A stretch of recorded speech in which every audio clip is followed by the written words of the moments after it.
प्रिय बंधुओं, जय श्री राम। पाप जानते हो किसे कहते हैं? पाप जानिए किसे कहते हैं। पाप से ही सब विनाश हो जाता है। और पाप की जननी क्या है? लोभ। इसी के बारे में आपको एक छोटी सी कहानी बताता हूँ, बहुत ध्यान से सुने। राधे राधे, राम राम जी। एक बार एक बालक काशी जी से पढ़ के अपने घर आया। ब्राह्मण का लड़का था और घर पे पिताजी ने देख के बहुत खुशी मनाई। अगले दिन पिताजी ने पूछा कि बेटा पढ़ आए? बोले हाँ। बोले सारी विद्या में पारंगत हो गए? बोला हाँ हो गए। पिताजी ने पूछा बेटा पाप होता कैसे है और पाप का बाप क्या है? ये सब मुझको बताइए। अब पिताजी ने जो प्रश्न कर दिया, गुरुजी ने गुरुकुल में वो बात तो कभी पढ़ाया नहीं था कि पाप का बाप कौन होता है। बोले जाओ ये बात अपने गुरु से पूछ के आओ या पता लगा के आओ कि पाप का बाप कौन होता है।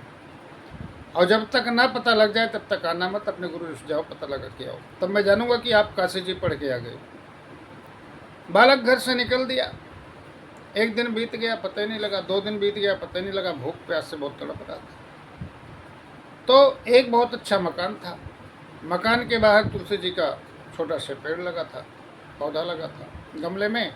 बाहर एक अच्छी सी गौ माता बैठी थी। उसने सोचा कि किसी सभ्य आदमी का घर है और उसने दरवाजे पे दस्तक की। गेट बजाया। एक महिला अंदर से बोली कि आ जाओ। महिला ने देखा कि एक ब्राह्मण का लड़का कोई है, वेशभूषा से ब्राह्मण लग रहा है। उन्होंने कहा जाओ। आ गए, बैठाया, जल ग्रहण कराया, जल ग्रहण किया। उसने पूछा कि लड़के ने कि आप कोई वैष्णव भक्त हो गए? बुढ़िया ने साफ इनकार किया कि नहीं, मैं वैष्णव भक्त नहीं हूँ, मैं इस नगर की सबसे बड़ी वैश्या हूँ, गणिका हूँ। बालक के तो होश उड़ गए। उसने कहा कि अरे राम राम, बहुत बड़ा पाप हो गया मुझसे। मैंने आपके घर का जल ग्रहण कर लिया, अब तो मुझे गंगा जी नहाना पड़ेगा, जनेऊ चेंज करना पड़ेगा, बहुत बड़ा पाप हो गया। ऐसा कह के वो जाने लगा। तो जो अंदर महिला थी गणिका, उसने उनको बैठा लिया कि महाराज आप बैठो, तो अब तो जो कुछ होना था हो ही गया। एक काम करो, आप किस लिए गए थे? तो बोली मेरे पिताजी। लड़का बोला कि मैं काशी जी से पढ़ के आया था। मेरे पिताजी ने पूछ लिया कि बेटा आप काशी पढ़ के आ गए हो, पाप का बाप कौन है जरा मुझको ये बताओ, इसलिए मैं इधर निकला था। बोले कोई बात नहीं, अब तो आपने जल ग्रहण कर ही लिया, गंगा जी नहाना पड़ेगा, जनेऊ चेंज करना पड़ेगा। अभी पता नहीं आपको पता कब लगेगा, तो रोटी ग्रहण कर लीजिए, थोड़ा सा भोजन कर लीजिए, जिससे नहाना तो है ही है, पूरा ठीक से नहा लेना। और उस बच्चे को नहीं, उस युवा स्टूडेंट को बैठा लिया जो बहुत बड़ा विद्वान बन के आया था काशी जी से। बोला आपके घर का जल नहीं ग्रहण कर लिया तो नहाना पड़ेगा, भोजन कैसे कर लूँगा? बोले अब जो करना है वो तो करना ही पड़ेगा, चाहे भोजन ग्रहण करो चाहे जल ग्रहण करो। नहीं मान रहा था। उस वैश्या ने सोचा कि जरा इसको समझा दिया जाए पाप का बाप क्या है। अपने पिताजी को उत्तर दे देगा, क्योंकि पता नहीं कितने लोग वहाँ आते जाते थे और कैसे लोगों से उसका व्यवहार होता था और किस मजबूरी में वो ये काम करती थी, किसी को नहीं पता था। हम समाज के लोग उस पर आरोप तो लगा देते हैं, उसकी परेशानी कभी कोई आज तक पूछने वाला पैदा ही नहीं होता।